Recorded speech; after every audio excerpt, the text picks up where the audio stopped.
"What are you doing?" she asked. Leon opened the drawer, took out a single photo, and turned to her. "I don't need tricks," he said softly, "because I've already done everything I need to." He dropped the photo on the table. Roswita's eyes widened. It was a photo of her, unconscious, dressed in bunny girl clothes, with her hair tied into mock rabbit ears. Leon smirked and pulled out another. "This one," he said proudly. "I call it my masterpiece," Roswita in anger said. "Now you should be ready for your punishment, Leon." Under the glow of the setting sun, Leon held the hand of the silver dragon queen, Roswita. The sea shimmered gold beneath the sky's orange veil, and the breeze carried the warmth of their laughter. It was the final item on their date checklist, and both of them seemed reluctant for the day to end. Leon turned toward her, their faces only inches apart. The sunset light painted their cheeks with a rosy hue. Without a word, Roswita leaned closer, her silver hair fluttering slightly, and their lips met softly. The kiss was brief but tender, an unspoken confession under the dying sun. When they finally pulled apart, neither could look directly at the other. Roswita's lips curled into a shy smile. "Whether a story is perfect or not," she said softly, "depends on how it ends." Leon chuckled at her tone. "So? How do you want to end ours?" Roswita's eyes sparkled mischievously as she stretched out her hand toward him. "Dear Leo, do you dare to hold the hand of the most incompatible Scorpio?" Her teasing made Leon laugh under his breath. "Why wouldn't I dare?" He reached out, intertwining his fingers with hers. Their hands fit together naturally, as if they had done this countless times before.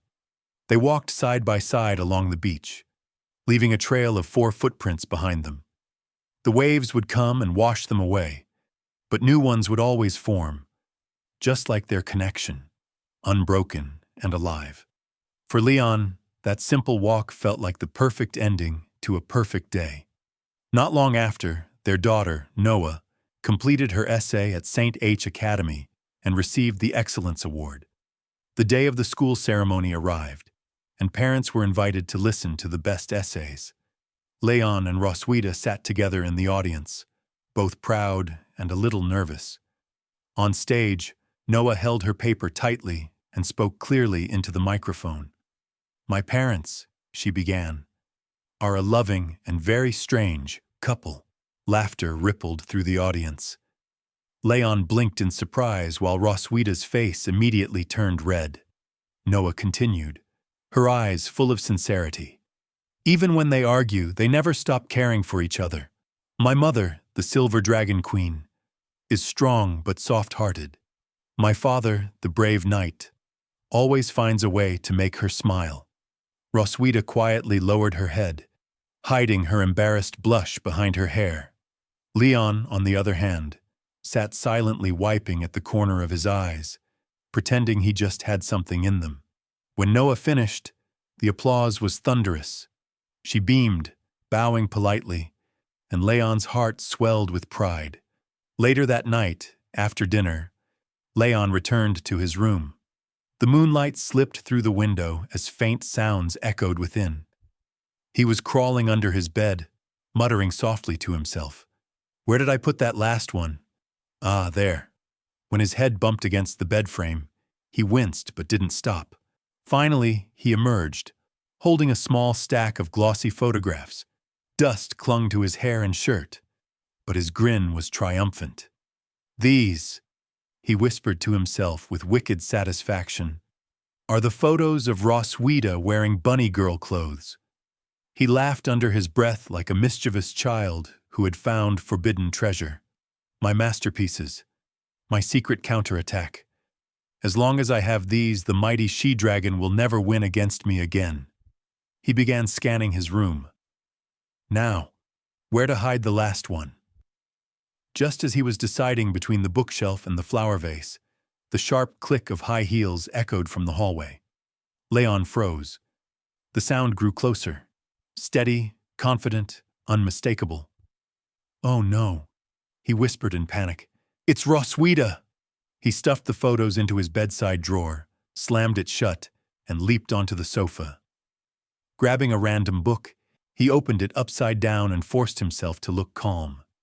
He inhaled deeply, pretending to be lost in deep reading as the door slowly opened. Roswitha stood in the doorway, arms crossed, her expression curious. "What's wrong?" Leon asked, feigning surprise and irritation. "Do you still want to sleep here tonight?" Roswitha stepped inside, her heels tapping softly on the floor. "What? Don't you allow it?" she teased with a smirk. Leon sighed dramatically, closing his eyes. "Tisk, it's up to you."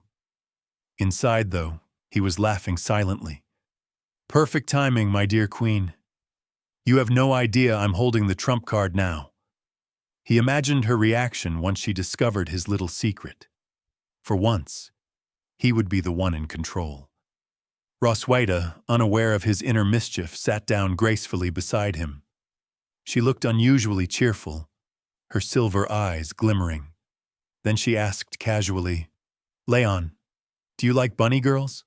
Leon's heart nearly stopped. "Huh!" He stared at her in disbelief, panic spreading across his face. How does she know?" Roswitha tilted her head and chuckled softly. "You said it in your sleep that night," she teased. "You said you wanted to see your classmate wearing bunny girl clothes." Leon's brow twitched. "Impossible. That's nonsense." He sat upright, flustered. "Even if I said anything, it would have been that you wear bunny girl clothes to show me." Roswitha blinked, caught off guard. A faint blush colored her cheeks before she looked away. This man, he actually said what's in his heart. She quickly hid her embarrassment with a smirk. "Impossible," she declared proudly. "I will never wear bunny girl clothes in my life." Leon's gaze flicked to his drawer, hiding a grin. "Oh, really? You already did, my dear." He leaned back, crossing his arms. "Oh? And what if you did wear them?" Roswitha raised a brow. "No matter what schemes you have, Leon, don't even think about using magic to make me wear them." "But," she said, narrowing her eyes, "if you can really convince me, you can do whatever you want with me." Leon blinked, surprised by her boldness. "Really?" "Of course," she said smugly. "But if your little plan backfires, you know what the punishment will be." She smiled dangerously. Leon said nothing. He simply stood and walked toward the bedside table. Roswitha watched him curiously. "What are you doing?" she asked. Leon opened the drawer, took out a single photo, and turned to her with a triumphant grin.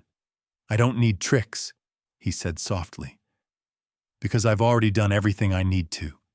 He dropped the photo on the table. Roswitha's eyes widened. It was a photo of her, unconscious, dressed in bunny girl clothes, with her hair tied into mock rabbit ears. Leon smirked and pulled out another. "This one," he said proudly, "I call my masterpiece." Then another. "And this one, the final art." He spread them across the table like trophies, looking far too pleased with himself. For a few moments, Roswitha was silent. Her eyes darkened. Then, whoosh, a flash of purple flame burst from her palm, igniting the table. Leon's grin disappeared instantly. "Wait, Roswitha! No!" The photos went up in smoke, curling into ashes as dragonfire devoured them. Roswitha stood slowly, her silver hair glowing faintly in the firelight. "When?" she said in a low, trembling voice. "Did you take these?" Leon raised his hands defensively, backing away. Now, don't get so excited. Remember the day you passed out after using the blood curse? It was just a harmless..." Her eyes narrowed, the air around her crackling. "Harmless?" she repeated. "You planned to use these to threaten me, didn't you?" Leon froze, sweat running down his temple. No, of course not. I just, artistic expression." Roswitha's eyes glowed faintly violet. "Artistic expression," she echoed, her voice dripping with disbelief. Leon gulped. Ah, the she-dragon is angry. He forced a nervous laugh, stepping back toward the door. How about we just forget this ever happened? But Roswitha was already advancing, each step deliberate and terrifyingly calm. The queen's fury burned brighter than her dragon flame, and Leon knew he had made a terrible mistake. As the smoke curled through the air and the ashes fell softly between them, one thing was certain.